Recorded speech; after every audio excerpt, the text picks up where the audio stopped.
জানলে অবাক হবেন, ১ বিঘা জমিতে ধান চাষ করে যে লাভ হয় তার থেকে দ্বিগুণ লাভ হয় ১ বিঘা জমিতে কলা চাষ করে। আজ আমি জানাবো কলা চাষ কিভাবে করতে হয়, ১ বিঘা জমিতে কলা চাষ করতে গেলে কেমন খরচ হতে পারে এবং ১ বিঘা জমিতে কলা চাষ করলে কেমন লাভ হয়। তাই বিস্তারিত জানতে সম্পূর্ণ ভিডিওটি মনোযোগ সহকারে দেখুন। আমরা জানি কলা একটি লাভজনক ফসল। ধান চাষের পাশাপাশি আমরা কলা চাষও করতে পারি, কারণ কলা একটি লাভজনক ফসল। কারণ এই ফসল উৎপাদনের খরচ অনেক কম। ধান চাষে যেমন অতিরিক্ত কীটনাশক সার ও সেচ প্রয়োগ করতে হয়, সেখানে কলা চাষে খরচ অনেকটাই কম। তাই বলা যায় কলা চাষ একটি লাভজনক ফসল। কলা চাষে তেমন কোনো বাড়তি খরচ হয় না। বছরে সাধারণত ৩ থেকে ৫টি সেচ প্রয়োগ করতে হয়।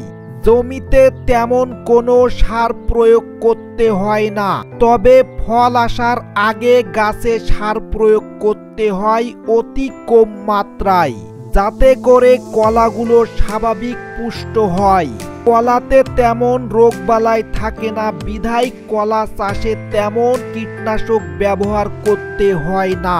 উর্বর দোআঁশ ও এঁটেল দোআঁশ মাটিতে কলা চাষ ভালো হয়, তবে বর্ষার শুরুতে কলা গাছে প্রচুর পরিমাণে ফল আসা শুরু করে। একটি সুষ্ঠু গাছ থেকে ২০ থেকে ৩০ কেজি কলা পাওয়া সম্ভব।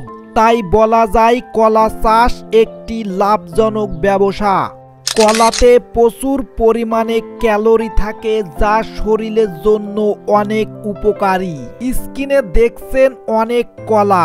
এই জমির মালিক এই কলাগুলো এখানে সংগ্রহ করে বাজারজাত করছে, তবে ভালো মানের দাম পাওয়ায় কৃষক অনেক খুশি। কলা চাষের একটা লাভজনক দিক হলো বারবার চারা রোপণ করা লাগে না, আর এখান থেকে অনেক খরচ সাশ্রয় হয়। তাই আপনারাও আপনাদের পতিত জায়গায় কলা চাষ করে দেখুন।